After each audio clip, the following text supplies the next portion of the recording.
You are listening to the One Day at a Time podcast.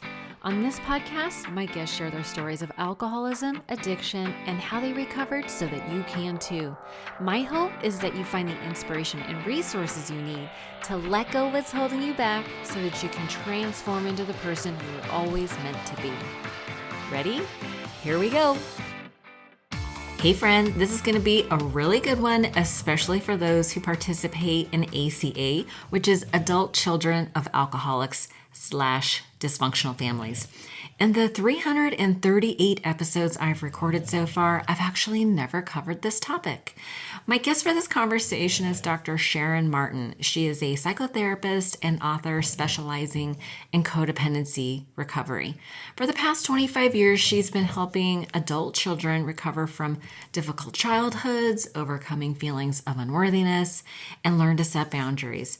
Dr. Martin is the author of 4 self-help books, including the Better Boundaries Workbook and Cutting Ties with Your Parents. She also writes for the popular blog Conquering Codependency for Psychology Today. In this episode, we're going to be talking about setting boundaries, how you even get to the point where you need to cut ties, and how to handle events such as weddings and funerals. Anyway, I'm really excited to share this conversation with you, so without further delay, please enjoy this episode with Dr. Sharon.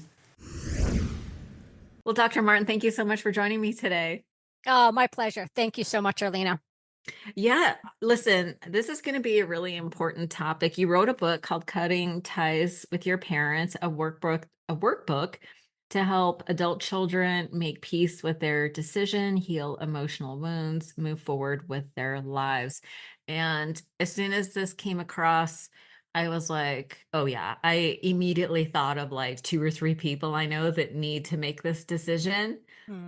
Maybe one that already has, and I know they wrestle with like all the things that you talk about, the guilt and the shame, boundaries and events and stuff. So we're gonna cover all the things. But before we jump into it, can you tell me what your experience is with things around adult children and maybe addiction? How has that affected your life? Sure. I mean, I can share a little bit of my personal connection and my professional work. This has been the focus of the clinical work that I've done with clients. So there's certainly a big connection there from years of working with adult children.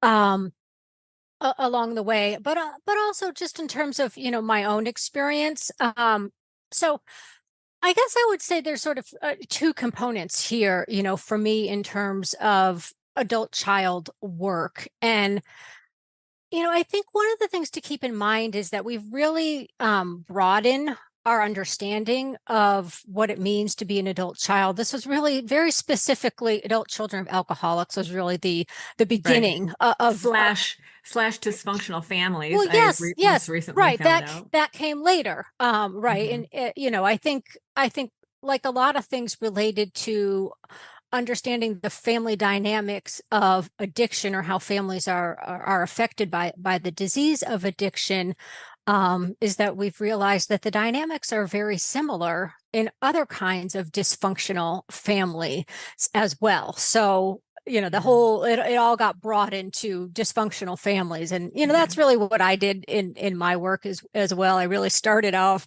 working very specifically with adult children of alcoholics. And then it all gets very messy and very muddy very quickly anyway, because, families tend to have a variety of different, forms of dysfunction. And sometimes it's hard to put your finger on exactly what it is, Yeah. right? Because it's not, always clearly in one box that, we've got addiction, sometimes there's mental health stuff going on. Sometimes there's just combinations of different kinds of things. And now, of course, we have a lot more awareness of, things like narcissistic personality and how that affects families. And, there's a lot, um, online, I would say, about that.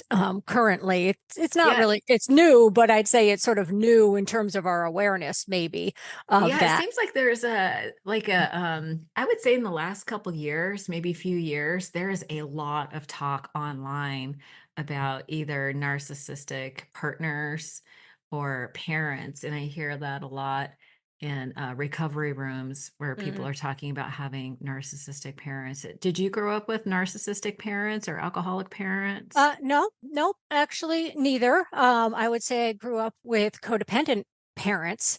And that's the other piece of all of this, is that, um, so this is my, understanding of it. I would say, both of my parents have some degree of codependency, which they then pass down, to me. And so I grew up feeling like there was sort of something wrong, but it was very hard to articulate what it was. Um, and so, if I look at the literature, the laundry list from adult children, or, some of the other material, there's lots of great books and resources Yeah. for adult children. If I look at that, I can identify with a lot of it. And so Yeah. that ends up being a very puzzling experience of saying, well, what is it that's going on here?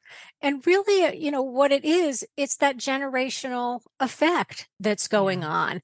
And again, now there's definitely much more talk about generational trauma than there was, when I was growing up.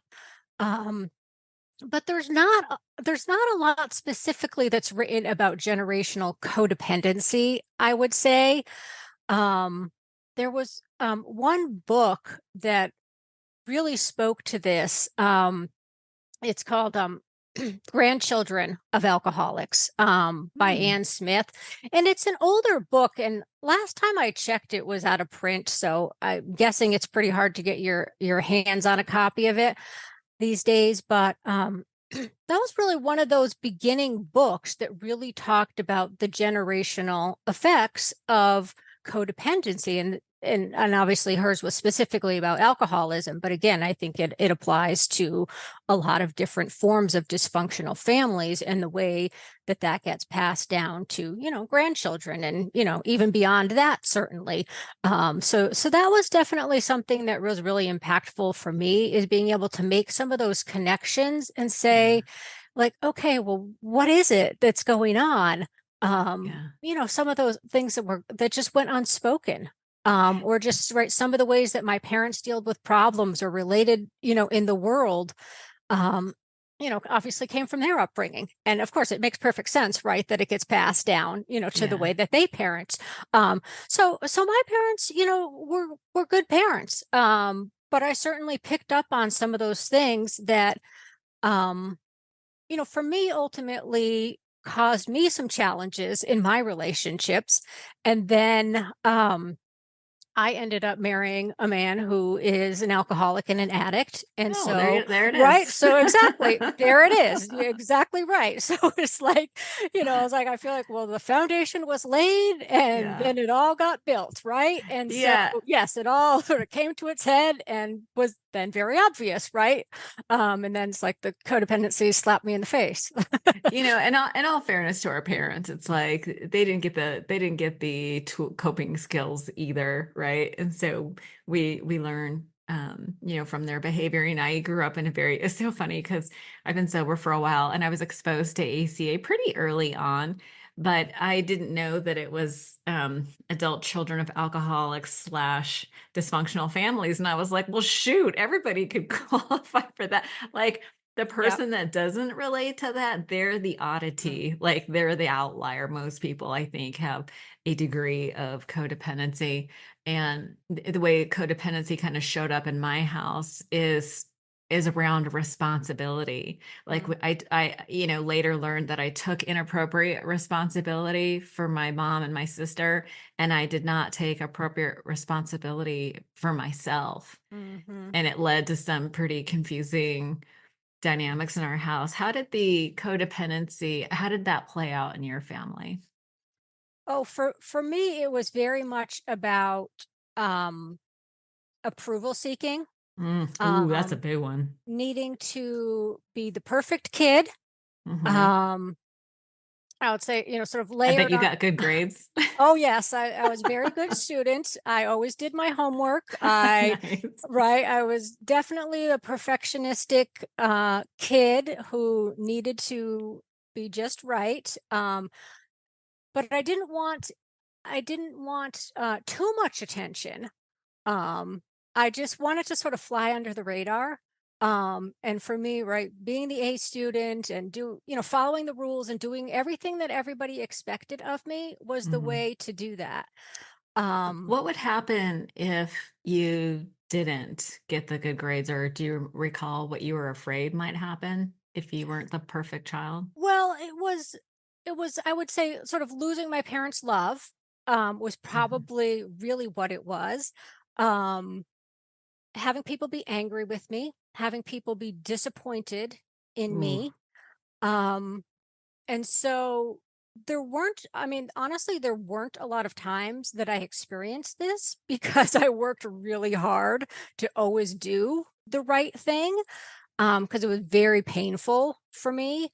And this was another thing that right. I learned about myself is that I am a highly sensitive person, and so I felt things really deeply, and criticism was much more painful for me. And again, that Mhm. really was part of wanting to please everybody as well. So I would see my sister who would get in not a lot of trouble, but more trouble than me. you know, I was like your right, sister. I was the one always right. getting in trouble. Yeah, I mean, she wasn't a bad kid, but, it was definitely okay, I'm not gonna do that. I don't want Yeah. negative attention on me, Right, so right. let me do, the right thing all of Are the you time. older than your sister? No, I'm the middle child, so, Oh, yeah, me too. she was Yeah. the oldest, and then, yeah, I've got a younger sister So you too. saw your older sister getting in trouble and you were like, I am not doing that. Yeah, absolutely. Yeah.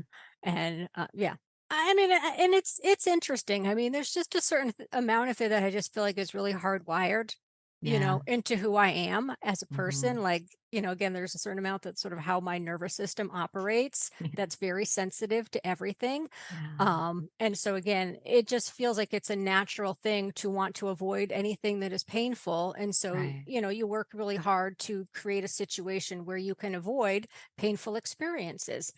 But I mean, the downside here is, of course, that I was putting a ton of pressure on myself that was completely Right. unnecessary. Like nobody Yeah. else was really, high, putting this extremely high expectation or standard on me. Most of it was Oh, it's internally all imposed. self-imposed. Yeah, Yeah. exactly. I mean, my parents, obviously wanted me to do well, but they weren't, cracking the whip and, telling me, I had to get an A++, which, some parents do. Some Right. are, really hard on their kids. But that really wasn't the case. That It wasn't was your really, yeah, experience. it was just, I felt I always needed to be, the best, perfect at Yeah, everything. that's exhausting.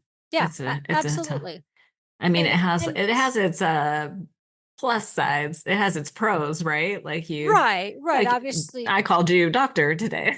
yeah, you accomplish things and, right, you Right. get things done, Yeah. and I mean, and that is the upside, and I think that's often what people see is just, well, this looks very successful. It looks like Hmm. you're checking all of the boxes and you're, a well-adjusted kid and, you're going to college and all those kinds of things, but, yeah, it is Do you have a lot really. of like anxiety and all that Absolutely. kind of stuff? Yeah. Absolutely. There's definitely a lot of anxiety that's underlying that and Yeah. self-criticism and really because it's an impossible standard, you just never feel like you're good enough no matter how much you're achieving. Ooh, that's It brutal. right, it's never enough because you can't actually be perfect. So you're Hmm. constantly pushing yourself, but right, it's just literally never enough. So you're working, working, working. And yeah, for a long time, I had a really hard time just relaxing, having Right. fun. I would Yeah. still say Little sometimes workaholism, yeah, maybe? sometimes that's still challenging to just let myself, right, have fun. I mean, Yeah. um, I wouldn't say I didn't have any fun as a kid, but again, it just doesn't feel like it comes natural. Like I'm much more comfortable working. Yeah. I hear that. Yeah, I'm a purple junkie myself, so I Hmm. relate. This idea of never good enough, that's one of those things that, I see it in myself. I have an adult son. We had a conversation recently where, a frank conversation where he pushes himself really hard at school. And, I'm like, we had, this frank conversation about like, what's driving you? And when it came down to it, it's just like this very deep seated Mhm. belief of not good enough. And I wonder, there's like the typical solutions of like journaling and meditation. And what are some of the ways that maybe you have used personally to sort of combat that? Are there some mindset shifts? Are there actions people can take to sort of kind of move away from that default thinking? Yeah, I mean, I think you're already on the right track with it. Is because one of the things we do want to remember is like if we're talking about perfectionism, it's not all bad. Like there are a lot of positive aspects to Mhm. it. And so That's nobody is true. going to want to just say, "Oh, just stop working," or, "Don't worry about your grades." You know, spend more time having fun. I mean, That's what I really. tell my son. I go, you need to have some more fun. Right, but it's sort of counterintuitive to the person who feels like, how is that going to help me achieve what I, either Right. internally or externally feel like I need to be achieving? And Yeah. so I always think of it as sort of just trying to dial it back a little bit and try to Okay. hold on to the parts that are serving you well, right? So having high standards is good, right, for ourselves, for other people, but having impossibly high standards is not Mm. helpful anymore. And so, if we can get ourselves into a place of, okay, what's realistic or what's really necessary for the situation, because not every situation really demands all of our effort, all of our, best work. Some do, absolutely.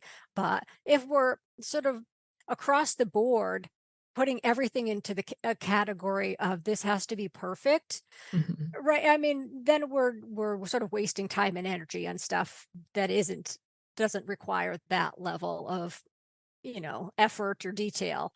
Yeah. So if we can sort of separate out, what do I really need to, put my effort and time into?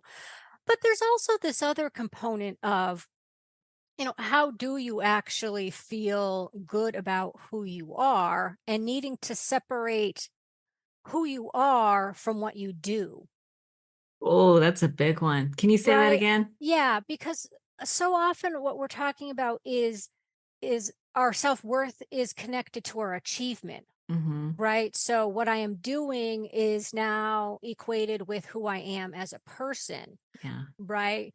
And that is a nasty trap to get stuck in, because that's exactly what I was talking about. Like now we're I would on the like to get out hamster of wheel, that. right? We're on the hamster wheel of I have to do because I constantly have to prove my worth to you, Right. to me.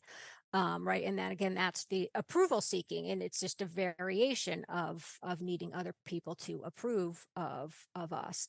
So So anyway, yes, we how want do to you get back to, how yeah. do you separate like having inherent value as a person not tied to achievement? Because I feel Mhm. like I'm on that hamster wheel and every once in a while I get a glimmer of, oh, maybe I can get off and then right back on. Yeah. Well, some of it I think is connecting with your values as a person and Mhm. thinking about your strengths as a person. And again, maybe very specifically trying to look for ones that are not about achievement. Um, there's also, I think, trying to connect with the idea of inherent worth. And I think if it's a new idea or it just feels uncomfortable, it might be something to continue to sit with, to do some reflection on. Oftentimes, these are ideas that it's much easier for us to apply to other people. And we say, I don't have a whole lot of trouble with the idea that you are inherently worthy, but I struggle with applying it to myself. And again, if we Right. can sort of investigate, well, what's that about? Why am I struggling with this idea of believing that I was born worthy and that is a fact and it's not something that changes with, my productivity level or my accomplishments? Right. Um, So I think for some people there is a spiritual or some other sort of higher power connection, I think, Hmm. in that, right? For some people, it is the idea of God and God made everybody worthy and you don't need to prove your worth. That may or may not be an idea that resonates with everybody, but I think if it's Right. helpful for some people, they can go with that. Others might sort of take that and expand upon it or find a thread in there that, um, does mean something to them and think about, is there something bigger than them that,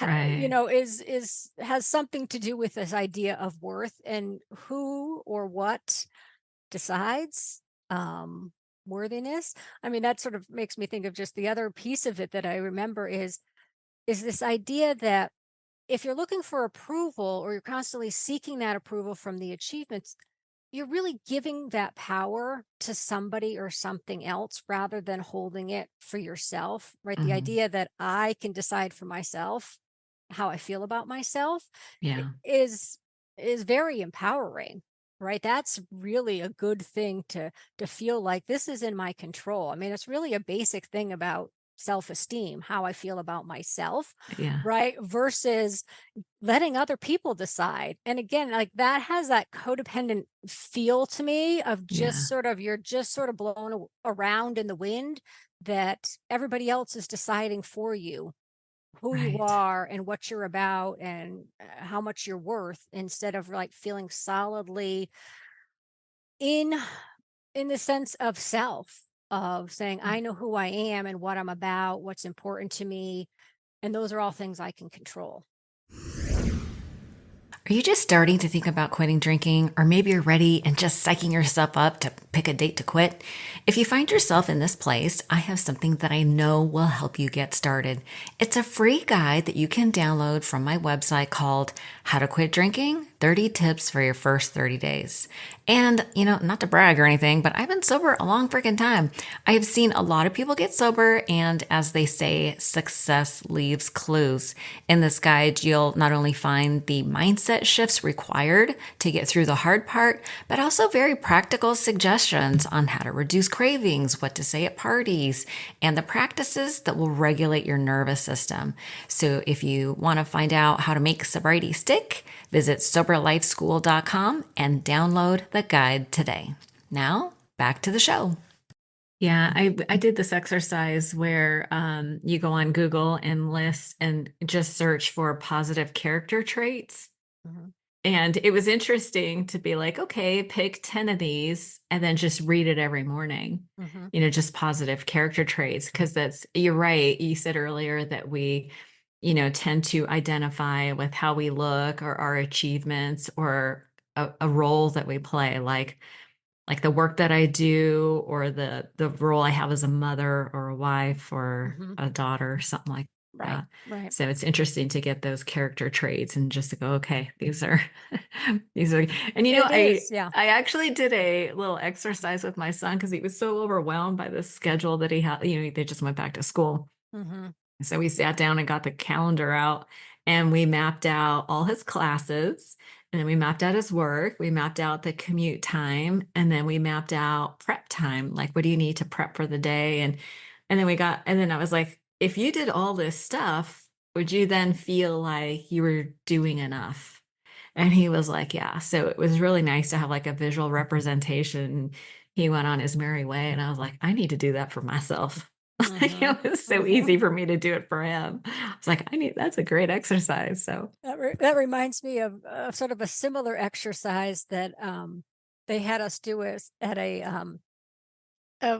college parent orientation thing, and it was sort of this idea also sort of, managing schedules and expectations, and mm, part of this exercise was accounting for all the time it took to do all of these different activities and then realizing there was like not enough time left for any kind of self-care or even right. 8 hours of sleep or something along those lines. So it was like, really you got to pay attention to those are really important activities as well. And you can't just focus on you know schoolwork and going to classes. I mean, those are important, obviously, but if Right. you, right, Yeah. have used up, 20 hours of your day, on those activities, it's not going to be sustainable. Yeah, and that's what we do. And listen, I don't think we're any better, right? There's just so many things that we can do and just not enough hours in the day to get it all done. So I like Cal Newport is an author and he recently published the book. The title escapes me, but his whole point was we need to do less. Hmm. I think Essentialism by Greg McEwen sort of, there's so many books that all say the same thing as we all need to be doing less and we do those things well and still maintain our sanity. So that's really important. But let's sort of get back to, I sorry, took you down a little rabbit hole Oh, there, that's but okay. it's all connected, I think. But Hmm. let's talk about the book because cutting ties with your parents is like the main title, but there is a road to just get to that decision. And it can be a long road with a lot of suffering. You talked about codependency, that's sort of established in childhood, and your parents become these very like powerful figures in your life. And even as an adult, it's hard to sort of break out of those patterns and sort of blaze your own trail. So, and I love that this is a workbook, right? So with questions and all the things. So let's talk about what makes somebody get to the point where they feel like they need to make that decision. Hmm. Yeah, absolutely. I'll just tell you from my experience is I have never known anybody who came to this decision lightly or quickly. It has always been after literally years of agonizing, years of trying to make the relationship work.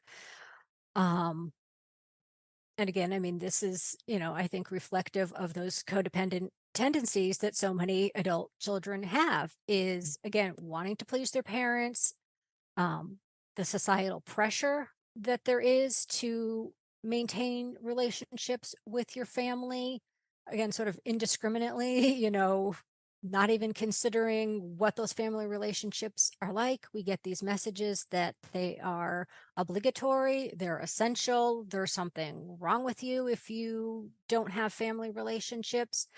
So all of this comes into play, and folks are just, really at the point of a breaking point, I think, Yeah. right? It's like Yeah. they literally don't know what else to try. They feel like they have exhausted every single option.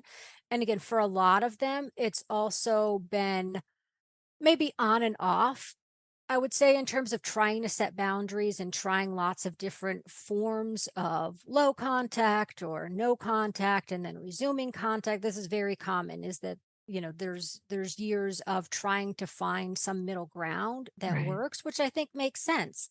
Um, but it's important to remember, whether it's you or somebody that you care about who's in this situation, is that this is not a decision that anybody has just said, you know, today, out of the blue, um, Yeah. I'm just not going to talk to them anymore. Or, Yeah. right. It sometimes seems that way from the outside because this isn't, something that probably people are talking to unless you're very close to that person. So, again, if it's a casual friend or a colleague, there's probably, a lot going on that they haven't been telling you, the years and years of abusive behavior, hurtful Yeah. behavior, rejection, lack of acceptance for who they are as a person, disrespect, violating boundaries, and this is really sort of, I would say, what I'm characterizing as what's going on in the relationship as adults. And it's not even about, all of the history, because that's important too. I mean, in my experience, it's generally there's a long history of problematic behavior and them having been treated poorly as a child, but then this continues into adulthood in a different variation of it. Because if there had been childhood trauma, but then there had been the ability for the family to heal that, work through it, acknowledge it, apologize, change behavior, right? those are situations where relationships can be saved, but we're really Right. talking about situations where, um, again, in this particular situation, we're talking about the parent or the family member being unwilling and unable to acknowledge that they are Yeah. mistreating somebody and unwilling to change that behavior. Yeah, that's so interesting. The unwilling and unable. Like the unwilling seems like that would be super frustrating and almost like a dangling carrot. Like they do seem like they're capable of changing. Like sometimes I've seen, or heard of parents that can demonstrate an ability to change for some siblings, but not others. Or at work, they can behave appropriately, Mhm. but at home, they, act in a way that's like selfish or in a betrayal sort of way. But so I think as a child to witness your parent behaving appropriately sometimes, and then that has got to be so hurtful. Yeah, and I think you can probably relate to this idea too, that even, again, sort of whatever form the dysfunction is there's often the ability to present to the outside world as functional, right? So it's Yeah. all a hot mess at home, but the school doesn't see it. The parents come in and they Right. look presentable and they respond, and the friends don't realize it unless they're really, spending a lot of time at your house. But again, like, it's the same kind of dynamic, is that, Right. right? Sometimes an alcoholic can, behave perfectly fine at work and nobody has any idea what's going on. It's Hmm. that same thing where people are extremely good at hiding dysfunction. Yeah. Um, and it is confusing because it Yeah. seems like, well, why, you're capable of it, so why can't you do it all of the time?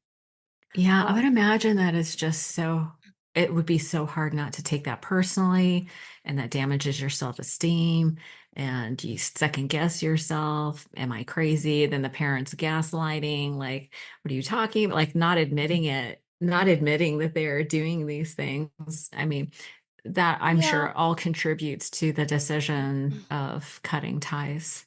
yeah, I think on a certain level we just have to stop wasting our time, I think, in trying to understand why somebody is refusing to change, Yeah.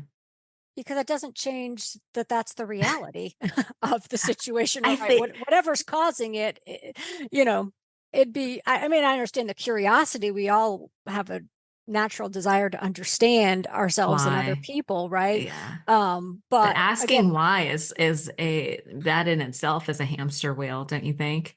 yeah, well, and I think it so often leads us back to self-blame, right? Because Right. that ends up Oh, feeling like the easiest answer must be to my the fault. question, right? Yeah. Especially like when you were talking about, there are definitely families where there's the golden child, there's, one or two of the kids who don't seem to be treated in the same way.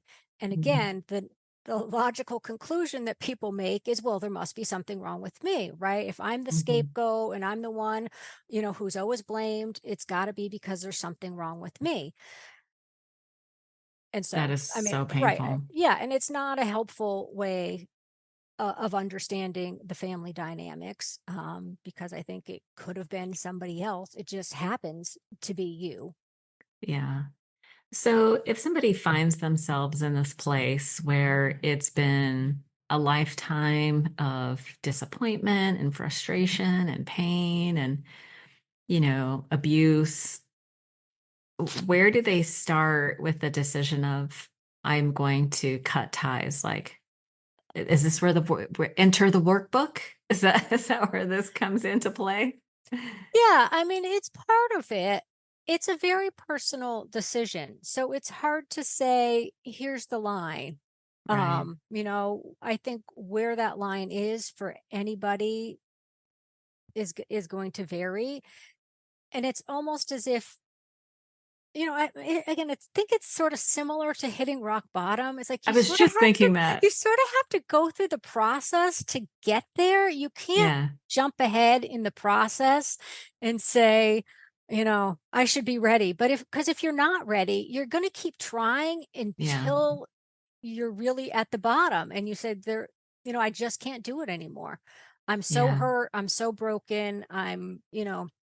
So whatever, that I'm done. I'm done. Yeah.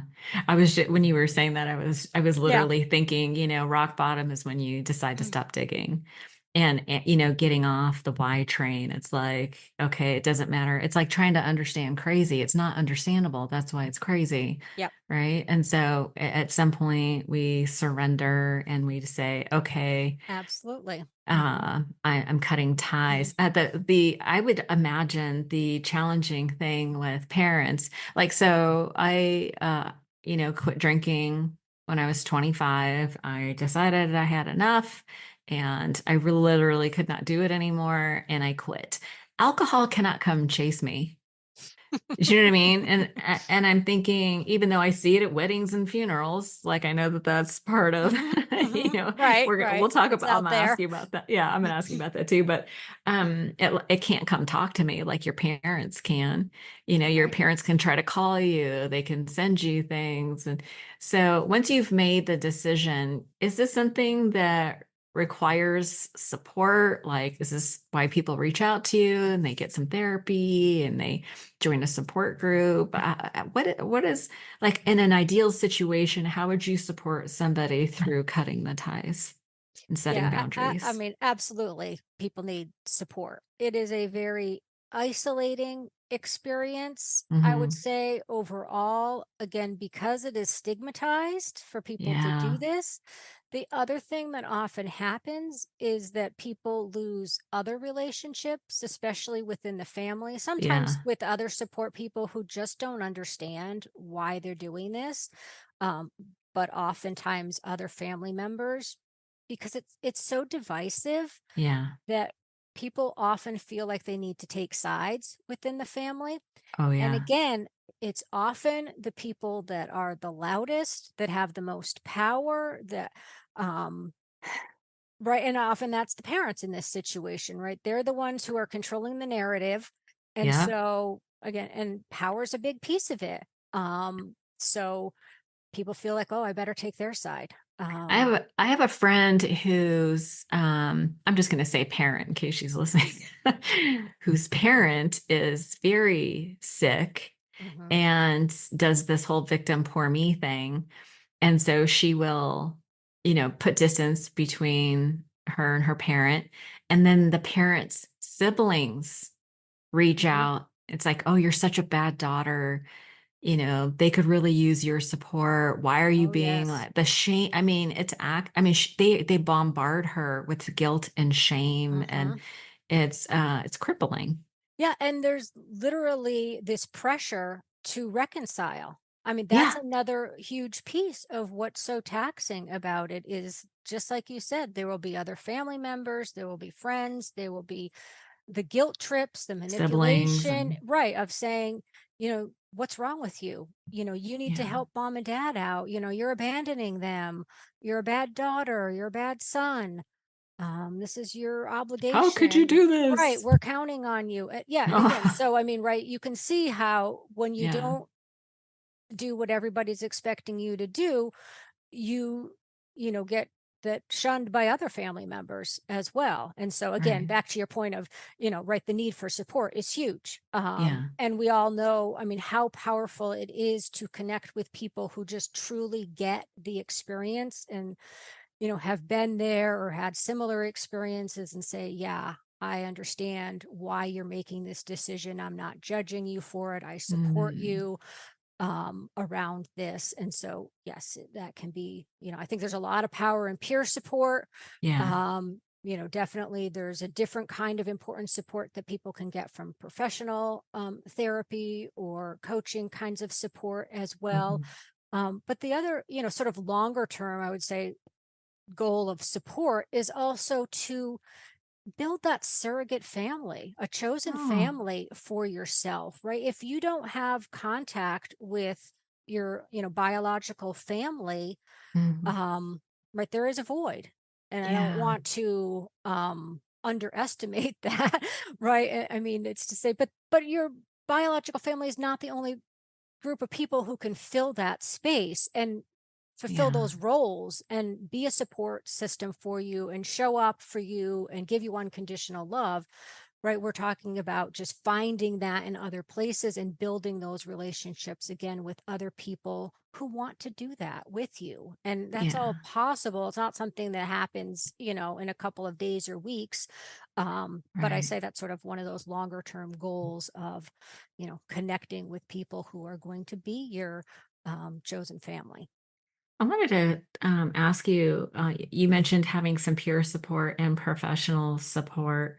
And the one thing that I found so valuable with peer support is somebody who could just hold space for me and allow me to name my feelings without them having to have any kinds of answers for me.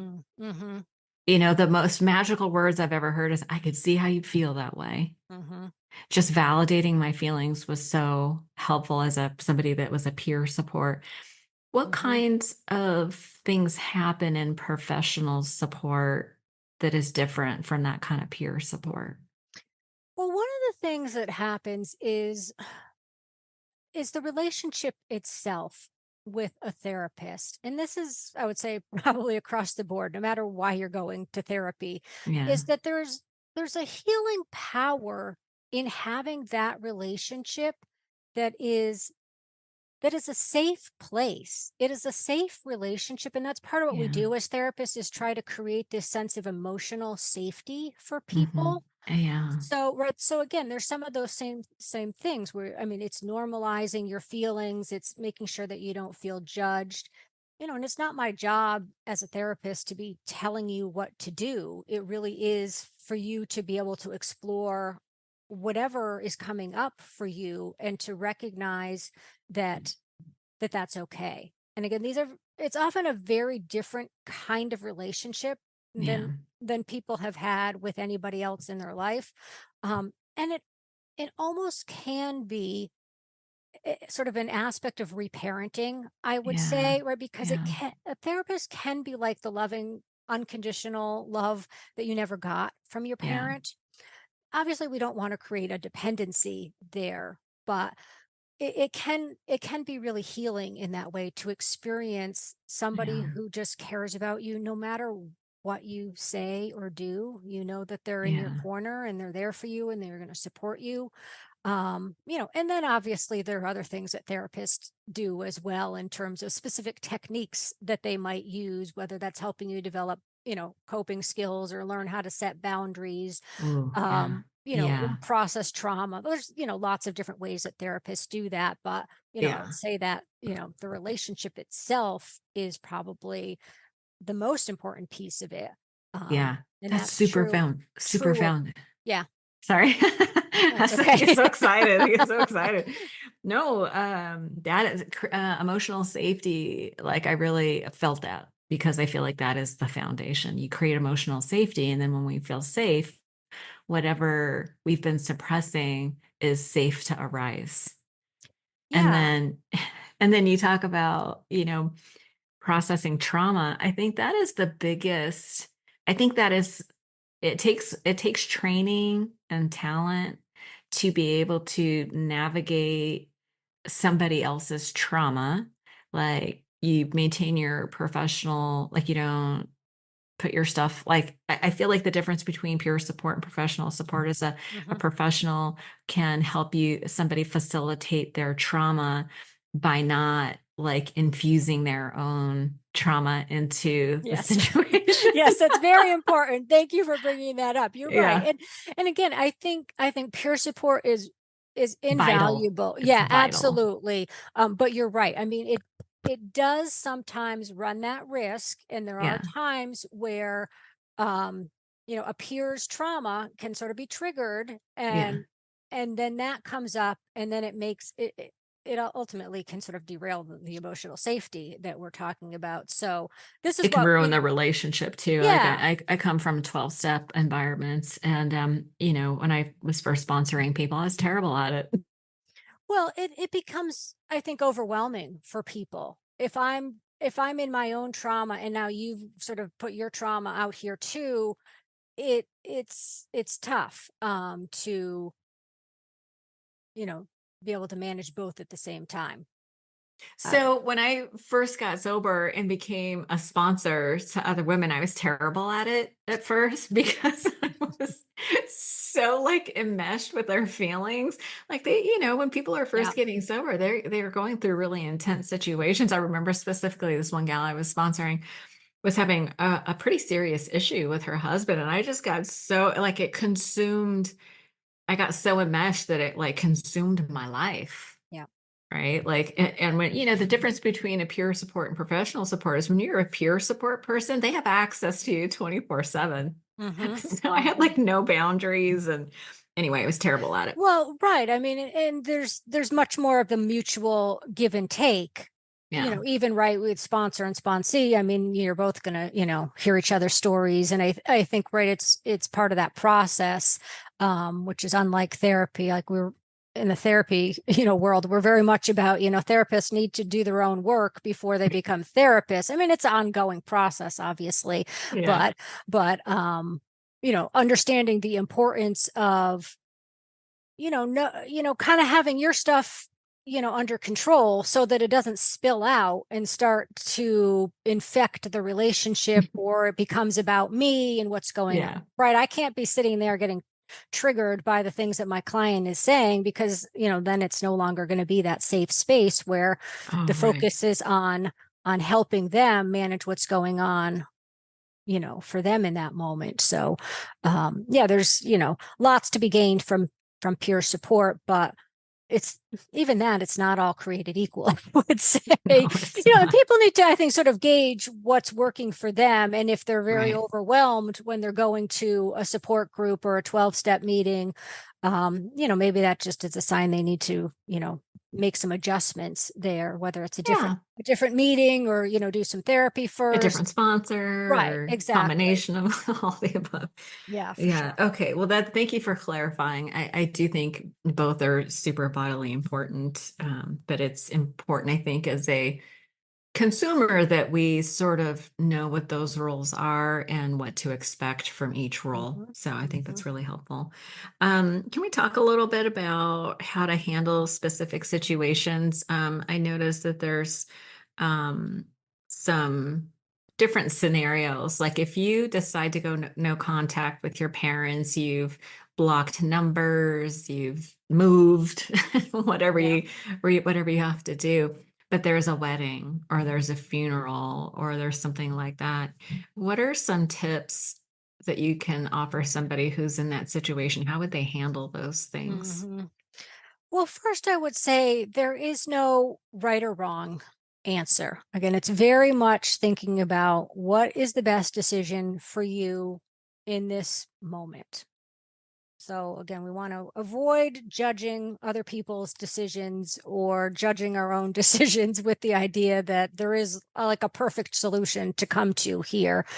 I would say often these kinds of situations, it feels like there's really no good choices, and it's more Mhm. a question of choosing the least bad choice, Oh, yeah. right? Be true Because to yeah, yourself like and it's painful no matter what you do. I think is yeah. often the reality is going would create one set of challenges. Not going creates a different set of challenges. So again, I can't tell you which is the better option for you.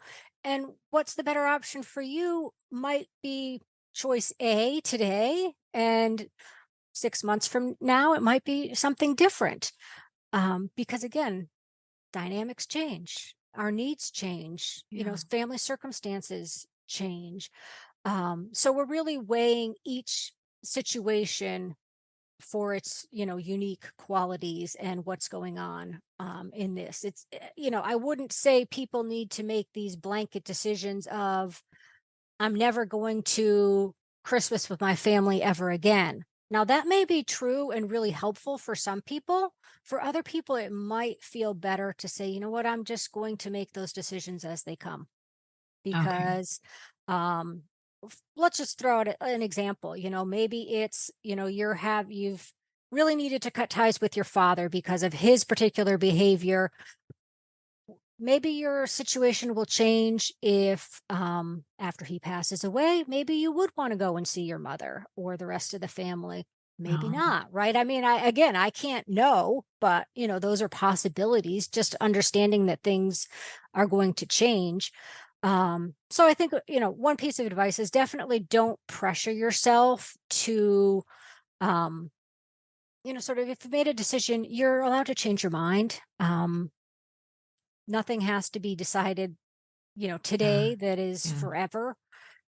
Um, and yes, do what feels like it's the best thing for you. And then be realistic about what to expect. If you decide you are going to have some contact, be very clear with yourself about what that is and what that entails.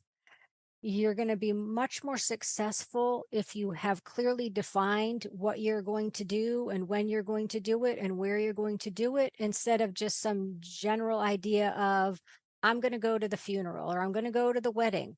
But instead, think about, how long are you going to be there? Who are you going to sit next to? What's your plan if somebody says something hurtful to you? If, the person who you're having issues with violates a boundary, like, have an action plan. You need to be prepared. And again, this really requires us to be honest with ourselves about what's likely to happen. Obviously, we can't, predict, but, we could use history as a pretty decent guide on what to expect from people. yeah. Um, so having that That's plan, good. and again, we always know, like, always have an exit strategy. Yeah, Right? I mean, yeah, you always want to know that you can leave if something is not going to plan. yeah, Um, yeah. I like Very that important. idea of like having a support buddy there, knowing Yes. what, like, plan it out ahead of time, what specifically you're going to say, and having an exit strategy. Yeah, How would you that's a great one. How would you suggest somebody, like, what's the process of, what is the grieving process like? Mhm. There's guilt, there's grieving. It's like, no matter, you know what I found, of all the years I've been working with people and, that are in sort of the recovery space, is that no matter how bad the parents treated them, there's always a little piece of them that still loves their parent. And that is what makes it painful. Absolutely. And that's what needs to be grieved. Again, I mean, we are hardwired to love our parents, to want their approval. So they're hard ties to break, Yeah. because it's so much of our biology, I think. Um, I'm sorry, I lost track of what your question Oh, the guilt. Like, was. how do we grieve? Oh, yes. How do we grieve it? Yes, yes. Yeah, that's Grieving's a big question. it's a really big piece of it, but I think often it's the thing people want to skip over. Oh, yeah. Nobody wants Yeah, to feel that right. I mean, part. it's uncomfortable, but it's also very confusing Yeah. because there are often feelings of sadness or longing or missing somebody, but there can Yeah. also be, like, side by side, there can be this relief that, again, it's just confusing. Like, how could I miss somebody who treated me so poorly? And why am I missing somebody when I'm the one who decided to end the relationship? Yeah. Right, it sort of seems like it doesn't make any sense, but it actually makes perfect sense, It's right? messy. Right, when you think about it, because again, yeah, we can have all kinds of conflicting feelings at the same time. And Yeah. absolutely, we know that we can miss people, even if they really weren't good for us or they treated Yeah. us poorly. Um, so I think acknowledging all of those mixed feelings can be really helpful, and knowing that it's completely normal to feel that way. Um, but we want to really sort of connect with, what is it that we have lost in this situation? Mm. And sometimes that's sort of tangible things that we can identify, but other times it's these intangible things, or sort of these ripple effects, which might be, again, other relationships that get lost because of that. Or a big one for folks is the loss of what I would say is sort of the dream the dream that things Yeah. were ever going to change, that my parents were ever going to show up for me in the way that I needed them to and wanted them to. So it's like that hope is now gone, right? And that's a Yeah. big piece of what we have to accept is we are saying, okay, this relationship is never going to be the parent child relationship that it should have been, and that's hard. I mean, again, Yeah. because it's intangible, it's something that never existed, but of course that you wanted and longed for. But that's a huge loss. Huge And loss. yeah, and it's a tough one to grieve. Yeah. And it's a tough one for other people to understand. Um, but for me, I mean, that's the first part of any grieving process is understanding what it is we are grieving, right? What Hmm. is it that we have lost? Um, and then really allowing ourselves to have whatever feelings we have about that and finding some healthy outlets for those feelings, finding ways to process those feelings, giving them that space with the idea that we're going to move through those feelings so that we can move beyond them ultimately instead of just, stuffing them down and then Processing to they resolution. Yeah. yes, yes, otherwise No they just keep stuffing. popping up. Yeah, They really do. They're like little goblins, little jack in the boxes that pop up at the most inopportune times. for sure. Um, wow, there is so much to unpack here. But listen, there's a whole book. Yes. True enough. There's a whole book. It's a workbook. I love me a workbook because Yeah. sometimes, and I think this is like the beauty of having a really good therapist is they know what questions to ask and they know when to ask them, right? And so the book is full of guidance that can help you unpack all of this kind of stuff. And even if you're not going through cutting a parent off yourself. Those of us that are in recovery rooms, we all have friends that struggle with this. Mm, So I think mhm, this is such a helpful conversation to know how to be a good peer support person. And, this will be a great resource for people mhm, that are, going through it. So, if people are interested, obviously everybody needs to buy the book, but if people are looking for some more support, where can people contact you or connect with you? mhm. Yeah, my website is livewellwithsharonmartin.com.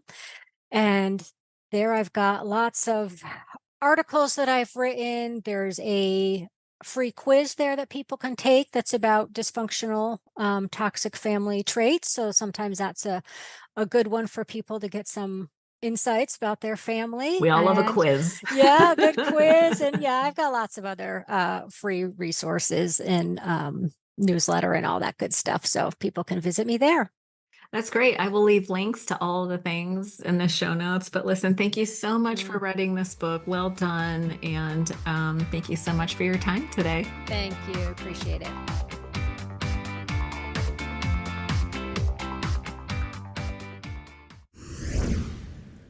One last thing before you go, you can follow the podcast on Instagram for daily inspiration at ODAT Podcast.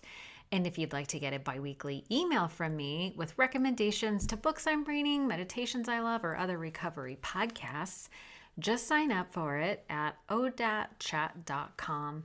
That's ODAAT chat.com. And if you do, I hope you enjoy it.